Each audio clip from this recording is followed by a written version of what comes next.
Nah, kalau saya kan pada waktu itu masih Islam. Perasaan saya bising mendengar pujian-pujian. Kasetnya dimatiin, udahlah. Tetapi lambat laun, ya saya seperti ini. Jadi saya terus terang saja, saya merasa malu sama Tuhan. Saya merasa malu juga sama anak-anak saya yang telah mengikuti dari dulu, yang tadinya dicaci maki. Maaf saja, mungkin kesalahan-kesalahan Bapak yang telah lalu, sudah begini. Si kamu dan saya malah sekarang ikut-ikutan. Kalau orang lain ikut-ikutan. Jadi saya tidak ikut-ikutan, tidak ada yang nyuruh selain dari petunjuk Tuhan. Itu saja. Jadi saya sekarang sudah bebas, gamblang, mau beribadah, badan merasa kuat, merasa sehat. Jadi kesaksian saya semoga menjadi berkat buat saya, terutama buat keluarga, terutama buat orang banyak. Malah saya sering dibawa anak, kan anak itu sekolah Alkitab, anak saya disekolahkan. Terkasih di dalam nama Tuhan Yesus. Baiklah, mari kita dengarkan kesaksian dari saudara kita yang dulu dia seorang muslim dan kini dia menjadi seorang penginjil. Nah, seperti apa? Mari kita simak sampai selesai. Diberi kesempatan untuk bersaksi dan mudah-mudahan kesaksian kami ini menjadi penguat keimanan, terutama beriman kepada dan kepercayaan kepada Yesus Kristus, terutama untuk diri kami sekeluarga dan untuk orang lain. Kesaksian kami ini kejadiannya di daerah Cianjur. Di daerah Cianjur saya mengalami sakit-sakitan. Mau berobat ya berobat cuma sekedarnya aja, kalau secara operasi saya tidak sanggup itu biayanya mungkin puluhan juta. Terutama anak kami yang sekian banyak, 2 anak laki-laki dan 2 anak perempuan, belum ada yang mapan. Jadi saya cuma minta doa saja, mengeluh dalam doa, terus-terusan tiap hari, tiap malam berdoa. Kesakitan memang udah lama sakitnya, tetapi kambuhnya sekitar 4 bulan lamanya.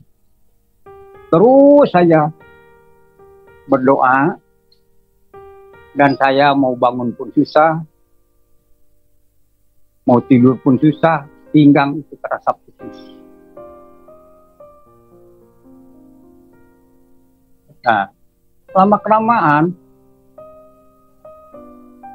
sudah 4 bulan lamanya lah, berdoa terus menerus. Kalau berdoa ya, karena saya pada waktu itu masih beragama Islam, cuma meminta kepada Allah Subhanahu wa Ta'ala dan barokahnya kepada Nabi besar Muhammad Shallallahu Alaihi Wasallam. Cuma itu aja, minta kesembuhan atau minta keringanan penyakit, itu aja, supaya saya bisa bekerja. Sudah 4 bulan lamanya saya tidak bisa bergerak. Saya sudah putus asa, sudah tidak ada harapan lagi hidup. Ya lebih baik saya mati aja daripada begini. Mah dikasih gojaan, dikasih misalnya percobaan yang sedemikian berat. Jadi lebih baik mati saja. Putus asa. Saya sudah begitu. Nah, tetapi dalam berdoa terus menerus, malah yang datang malah petunjuk. Pada satu hari, ya satu malam, dalam mimpi, mimpinya seorang anak kecil, kira-kira umur 8 tahun, tetapi dia tidak memberi nama, cuma dia ngomong aja sama saya,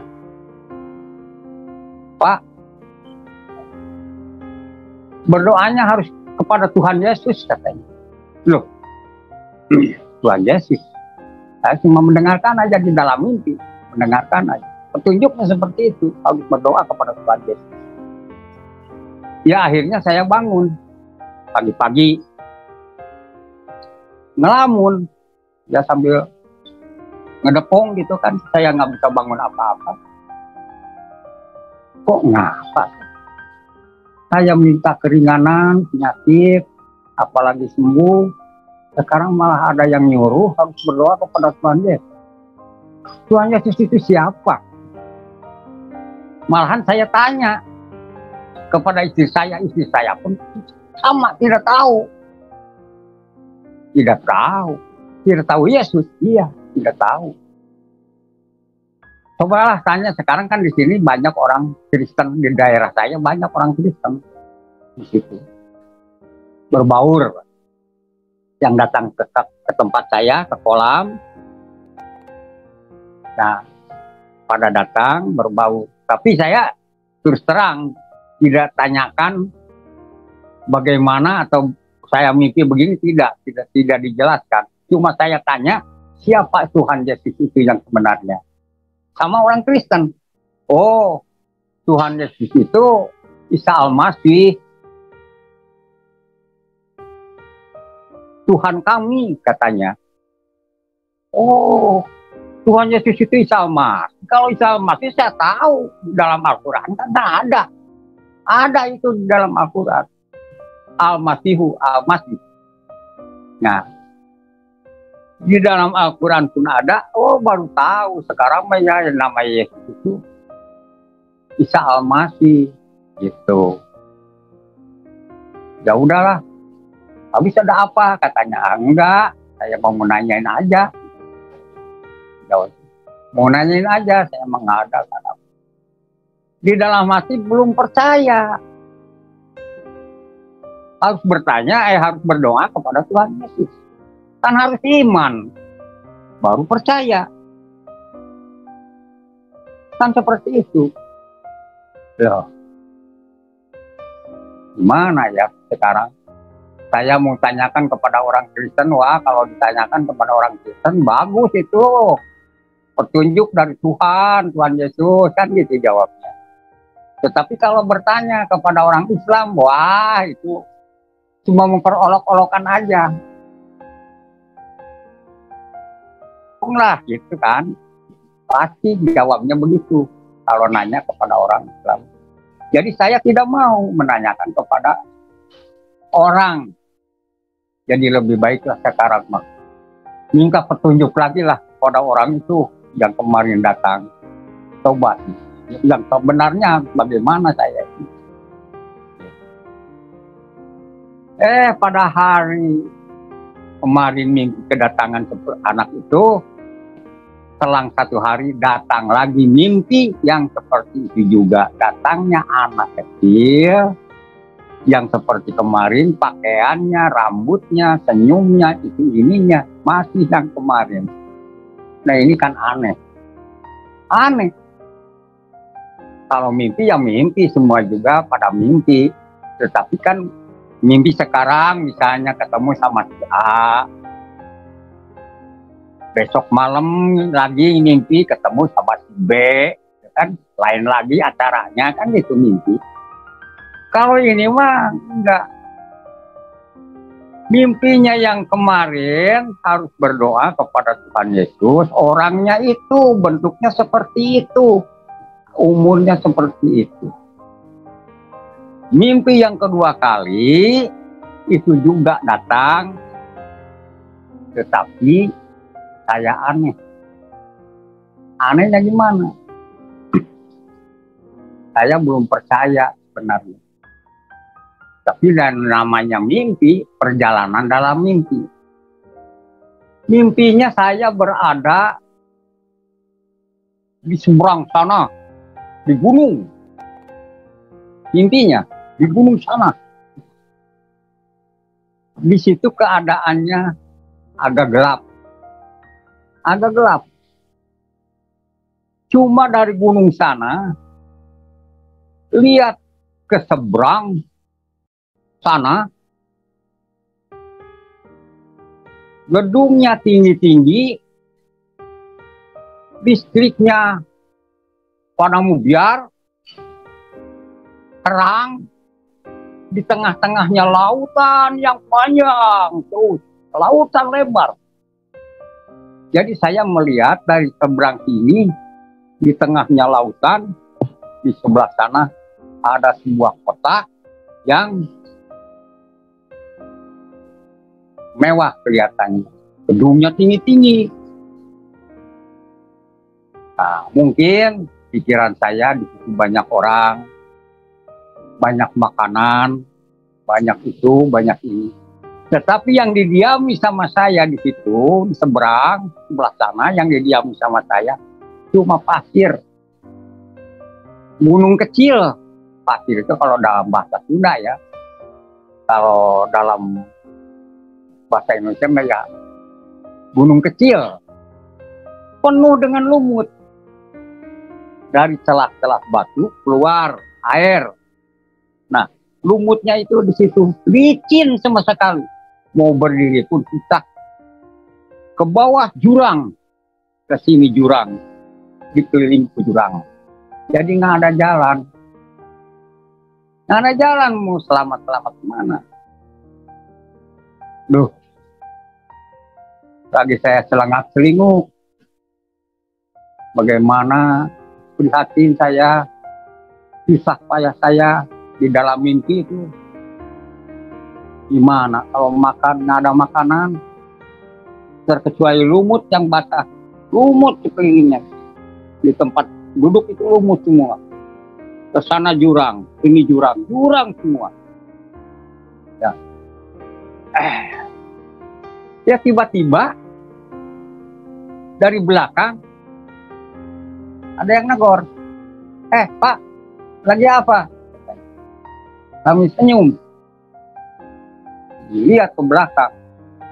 Anak yang kemarin dalam mimpi. Itu masih di dalam mimpi juga. Di dalam mimpi ketemu lagi orang yang kemarin. Nah, perasaan saya masih baru aja ketemu. Padahal sudah 2 kali. Lagi apa di sini? Sambil membawa sepeda kecil. Ya namanya anak-anak lah. Bawa sepeda. Kok bawa sepeda? Kemana jalannya ya? Tahu-tahu ada di belakang aja. Wah.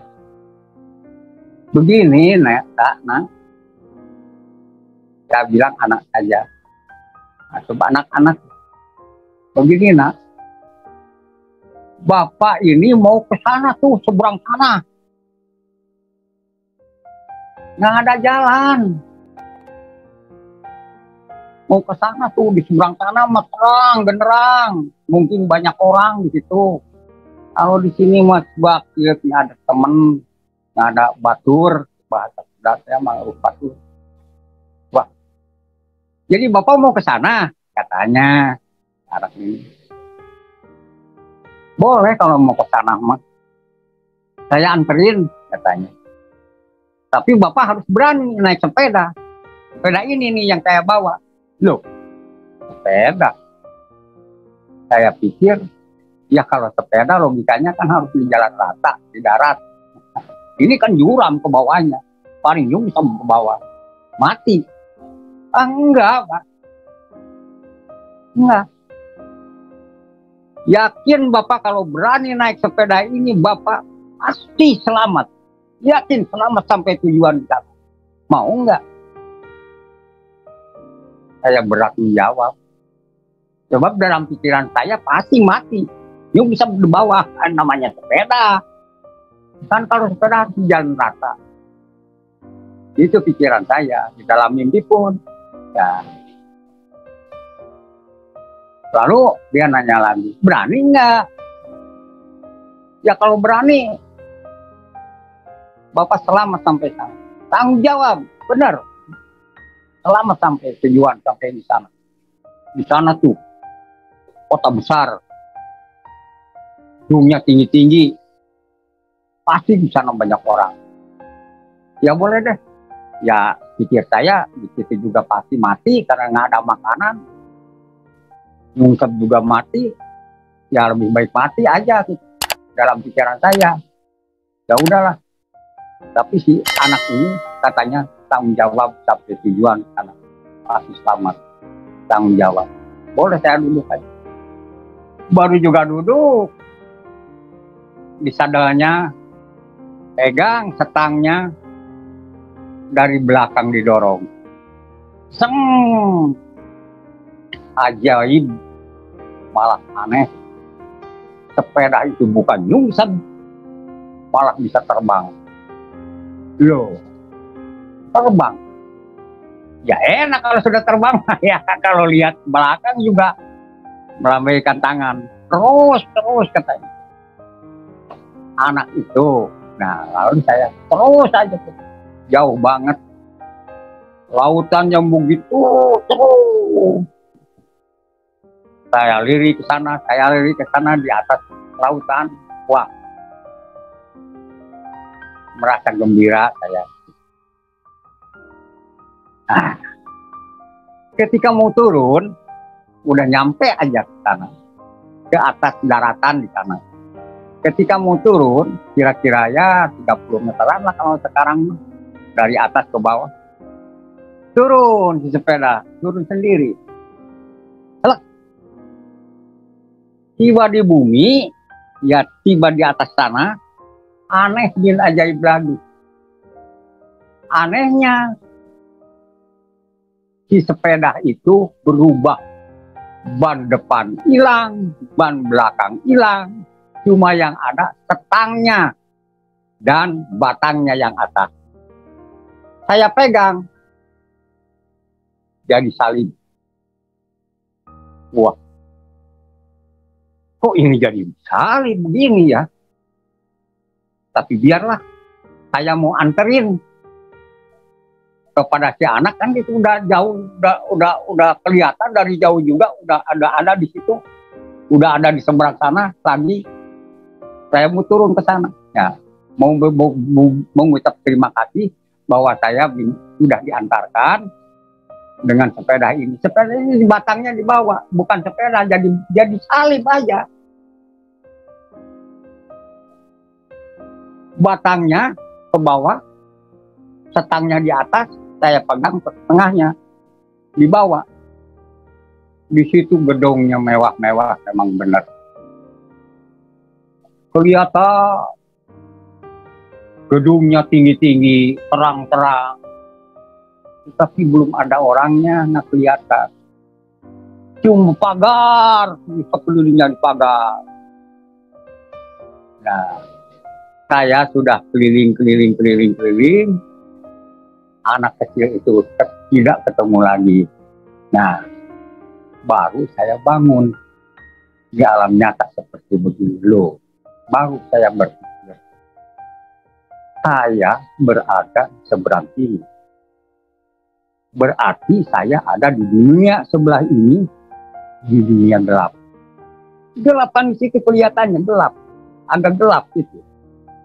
Kalau di sana terang, kelihatannya. Mungkin dari kegelapan ini akan saya pindah ke tempat yang terang. Itu saja mutolak dalam diri saya. Di pikiran terus. Tapi saya belum percaya. Belum percaya kepada Tuhan Yesus. Bukan kepada Tuhan. Belum percaya kepada yang sebenarnya itu orang-orang yang ada di situ. Saya tidak bisa ngobrol gitu ya, takut kalau banyak orang yang ngolok-ngolokan gitu. Jadi saya diem aja di rumah. Cuma panggil si emak. Mak, gimana ya saya mimpinya begitu. Kalau sekarang mah ya mimpinya begini. Anak yang kemarin ke impian, dalam impian, ya udah datang lagi. Udah datang lagi. Tapi gimana ya? Terus. Nah di sini tarik menarik. Percaya, nggak percaya, percaya, nggak percaya itu saya di dalam. Kepercayaannya anak yang memberi petunjuk benar-benar ini petunjuk karena anak itu lagi, anak itu lagi. Jadi benar-benar ini petunjuk dari Tuhan. Percayanya. Kedua, kepercayaan saya. Ya dari gunung sini naik sepeda dan datang ke sana menjadi salib. Mungkin ini Tuhan Yesus bahwa saya harus pindah agama, harus percaya kepada Tuhan Yesus. Udahlah, sekarang masih ada banyak pikiran, percaya saja. Kalau tadinya memang saya tidak percaya, malah ragu-ragu, tarik-menarik dalam hati saya. Goyang gitu. Belum top 100% bahwa saya percaya kepada Tuhan Yesus. Tetapi setelah mimpi yang terakhir, saya diselamatkan dari tempat kegelapan ke sana. Juga yang dikendarai itu tadinya sepeda menjadi salib. Oh benar, ini petunjuk Tuhan bahwa saya iman kepada Tuhan Yesus. Baru di sana saya percaya. Lalu saya panggil si Mak. Paginya, Mak, bagaimana? Tanya saya. Bagaimana kalau saya mengikuti ajaran Tuhan Yesus? Kenapa sih? Jawabannya seperti itu. Kenapa sih? Nanyanya seperti itu. Ya kita mah kalau tadinya Islam ya Islam aja. Kalau cuma mimpi, belum diceritain mimpi saya yang sebenarnya satu malam itu. Jadi saya sepanjang-panjang saja saya ceritakan kepada istri saya tentang agama. Bagaimana kalau saya mengikuti ajaran Tuhan? Mau nggak? Ya habis gimana? Ya baru diceritakan seperti ini, mimpi yang malam. Oh, jadi mimpi Bapak itu mimpi lagi, datang lagi anak tadi yang seperti itu, iya datang lagi. Lah udahlah, kalau benar mah anak itu kasih petunjuk harus berdoa kepada Tuhan Yesus, cobain aja lah, cobain aja, jangan coba-coba, harus iman dulu, percaya enggak? Ya kalau Bapak, kalau Mama, sekarang mah EN mah yang nyebutnya, kalau EN mah sekarang mah bagaimana Bapak aja, Bapak ke kanan, juga ngikutin ke kanan. Kalau Bapak ke kiri, ngikutin juga ke kiri. Nah, Bapak sekarang masuk Kristen, EN juga mau ngikut Kristen, itu aja. Ngikutin. Kalau istri mah bagaimana Bapak aja. Ya pada malam terakhir aja ya, sudah 2 kali kasih petunjuk dan perjalanan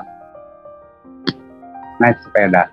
Nah, baru saya beriman kepada Tuhan Yesus alias percaya 100% bahwa Tuhan Yesus semoga pada malam ini melawat saya, walaupun hanya sedetik, minta kesembuhan saya, minta mujizatnya dari Tuhan Yesus.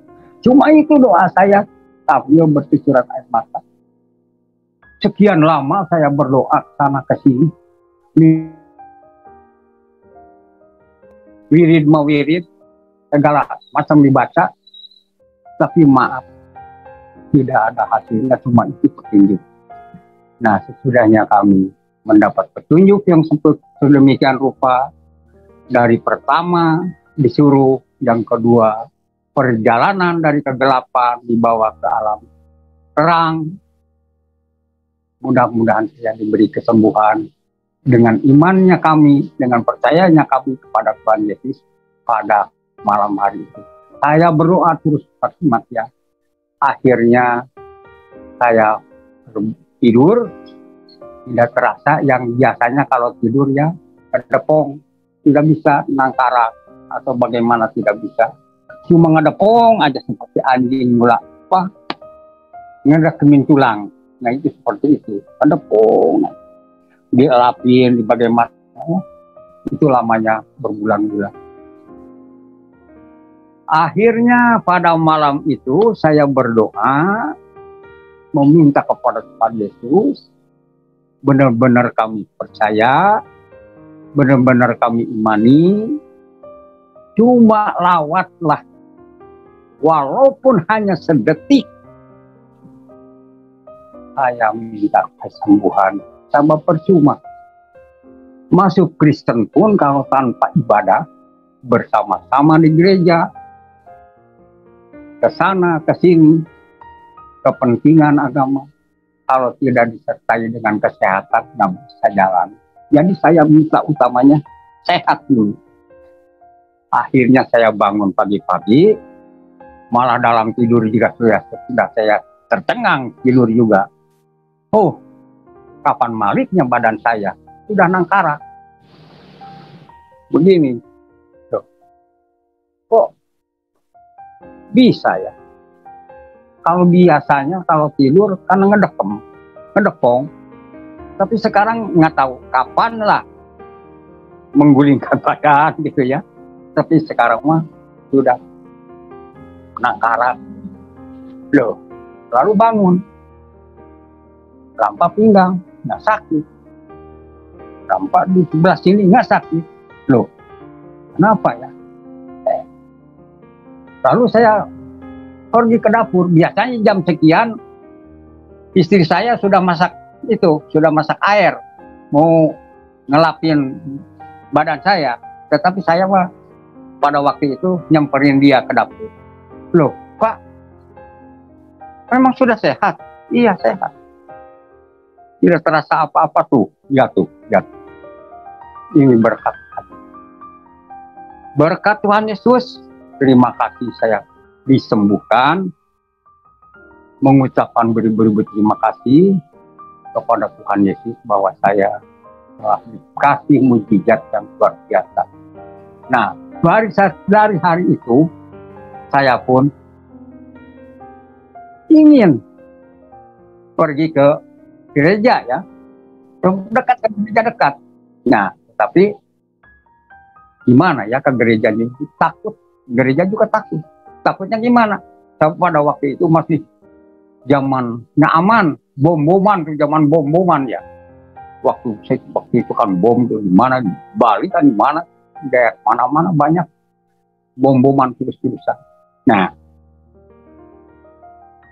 jadi saya pergi mau ke gereja, tapi berpikir iya, kalau saya sekarang masuk itu hari Minggu, hari kebaktian. Kalau saya masuk ke dalam gereja, pasti orang curiga. Kan Bapak ini orang Muslim. Kalau saya masuk, wah, yang ada di dalam gereja itu pada nengok pada saya, melihat. Loh, jadi ya kadang-kadang ya curiga lah. Kalau itu zaman bom-boman. Jadi lebih baik saya di luar aja. Mendengarkan firman Tuhan, mendengarkan pujian dimulai kebaktian di dalam gereja itu cuma saya ada di luar, di terasnya, di luar. Kan pintunya ditutup. Saya berada di luar, mendengarkan aja. Oh begini ya caranya orang Kristen beribadah. Terus saja pujian-pujian, terus mendengarkan firman Tuhan. Nah, sudah doa syafaat, ditanya ya. Tamat doa syafaat, saya berangkat. Takut. Ya itu tadi, takutnya curiga, gimana. Jadi saya berpikir, wah kalau begini memang ada ujungnya. kalau mau masuk gereja mah harus tanya kepada paling itu majelis ya. Lalu saya tanya, ada yang kenal perempuan, sekarang mah sudah almarhum. Tanya, Bu, kalau mau ke gereja gimana caranya? Mau ke gereja ya tinggal masuk aja. Loh, kan curiga, Bapak mah orang Islam. Kalau sekonyong-konyong masuk gereja, orang pada curiga kan. Sekarang zamannya lain, zaman bom-boman gitu. Ya gampang, tinggal ketemui aja para majelis di Biston. Biston itu bagaimana? Ya Biston, saya nggak tahu namanya Biston. Di belakang kan ada bangunan, nah itu di sana Biston namanya. Di situ kalau hari Jumat berkumpul semua pendeta, para majelis. Nah di situ kamu berbicara kalau mau masuk. Kenapa sih kadang sekarang mau masuk Kristen lagi apa? Jadi kaget ya. Ya memang ini berkat Tuhan. Saya harus masuk Kristen berangkat. Ya. Pada hari Jumat saya ketuk pintunya. Assalamualaikum. Dia jawab, Waalaikumsalam. Loh, ada apa? Oh, Bapak, memang sudah pada kenal, so dekat. Saya di laut, ini di daratan namanya Kampung Palalangon. Di situ ada gereja. Dekat, tinggal nyebrang, naik, nyampe ke gereja. Ada apa, Pak? Oh begini, kalau Bapak ingin tahu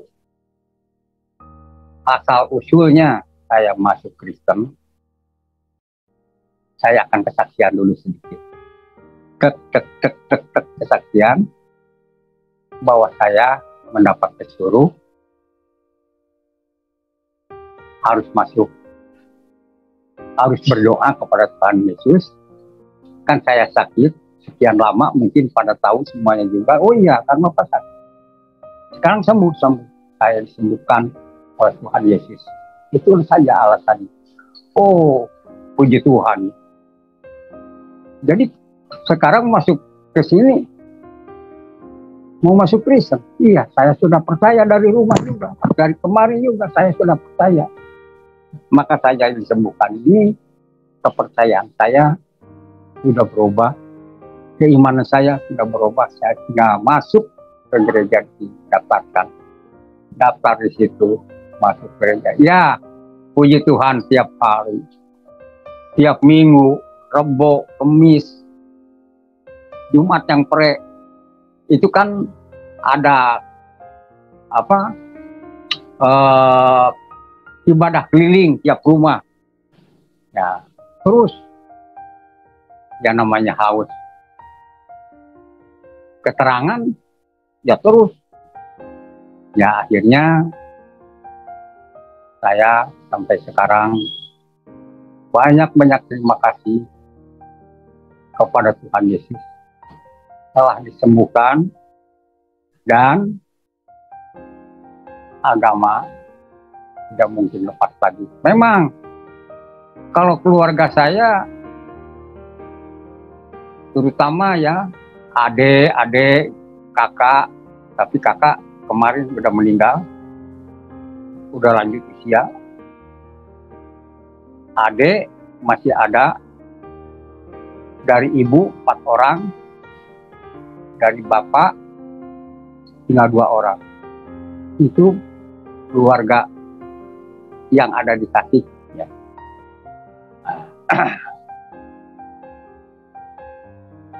Sering sesudahnya saya masuk, kalau tadinya biasa-biasa saja, sesudahnya saya masuk Kristen, itu orang pada benci pada saya, keluarga pada membenci, terutama adik saya. Adik saya yang kemarin meninggal, masih muda meninggal, ya adik saya.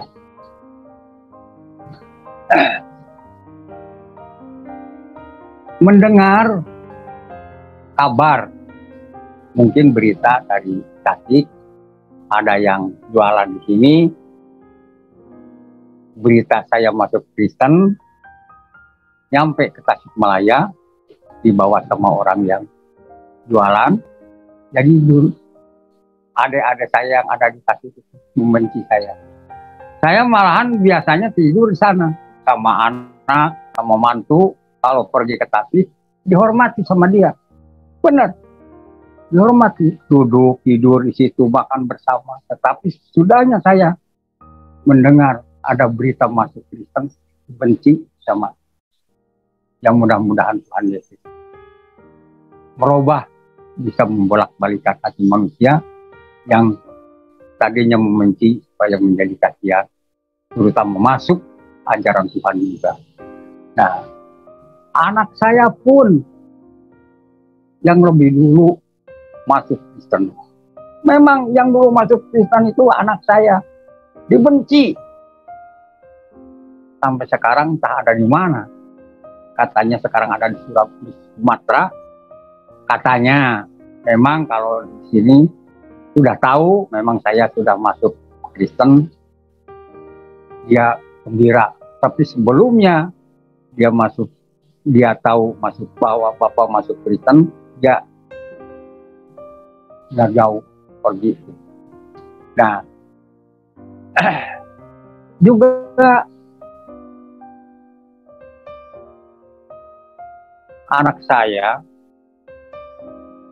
yang belum masuk cuma tinggal 2 orang. Yang satu perempuan, yang satu laki-laki. Kalau yang laki-laki sudah mengikuti, malah lebih dulu masuk. Yang tadinya dibenci saya, malah sekarang sudah aktif dengan saya, sudah biasa lagi dengan saya, cuman tidak ada di sini, di Sumatera. Nah, kalau yang ini, tadinya memang saya benci sekali. Waktu Islam. Kalau di sini, mencaci saya. Loh, ya kalau dikawinkannya, namanya orang Islam kan, waktu itu saya masih Islam, mengawinkan anak, di KUA. Otomatis, pikiran saya, mau masuk Islam. Kan gitu. Kawinnya di KUA ya Islam. Kalau kawinnya di gereja ya Kristen, kan gitu. Dikawinkannya di KUA. Tetapi mantu saya kuat imannya. Tetapi karena saya pada waktu itu belum tahu Yesus yang sebenarnya, saya benci kepada mantu saya.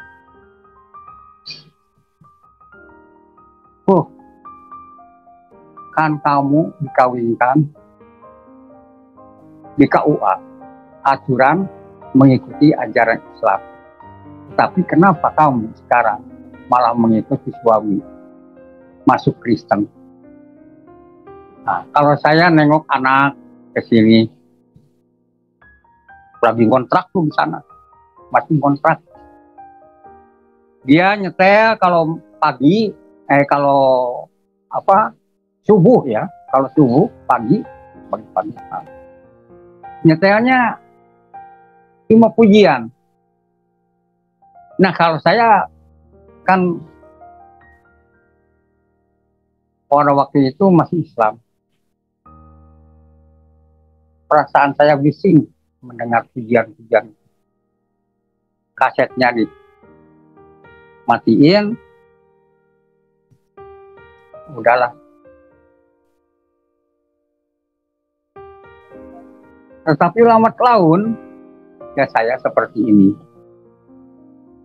Jadi saya terus terang saja, saya merasa malu sama Tuhan. Saya merasa malu juga sama anak-anak saya yang telah mengikuti dari dulu, yang tadinya dikasih mati. Maaf saja, mungkin kesalahan-kesalahan Bapak yang telah lalu, sudah begini. mengasihi kamu, dan saya malah sekarang ikut-ikutan. Kalau orang lain ikut-ikutan. Jadi saya tidak ikut-ikutan, tidak ada yang nyuruh selain dari petunjuk Tuhan. Itu saja. Jadi saya sekarang sudah bebas, gamblang, mau beribadah, badan merasa kuat, merasa sehat. Jadi kesaksian saya semoga menjadi berkat buat saya, terutama buat keluarga, terutama buat orang banyak. Malah saya sering dibawa anak, kan anak itu sekolah Alkitab. Anak saya disekolahkan, anak sekolah Alkitab oleh suaminya. Saya merestui, malah saya bunga ya. Bukan main bahwa anak saya disekolahkan Alkitab, lebih tahu, lebih mengerti daripada saya. Malah sering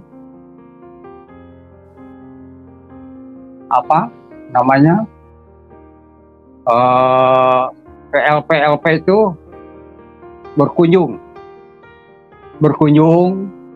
memberi pengarahan, memberi petunjuk oleh anak saya, dan saya juga kesaksian di sana di tiap LP yang ada di Purwakarta, yang ada di Bekasi, yang ada di mana, banyak sana LP.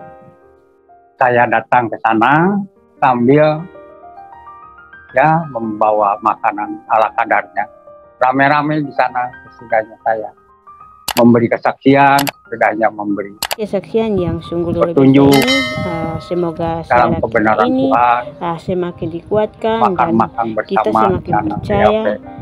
Kiranya melalui keinginan kesaksian saya ini yang itu. semakin sudah percaya, Jadi namun tidak berani untuk mengambil keputusan. sekali Baiklah, demikian, dan kita akan kesaksian. sampai jumpa lagi di video berikutnya. Amin. Mudah-mudahan menjadi kesaksian, menjadi berkat bagi saya. Itu saja kesaksian saya, panjang lebarnya, mungkin banyak kesalahan.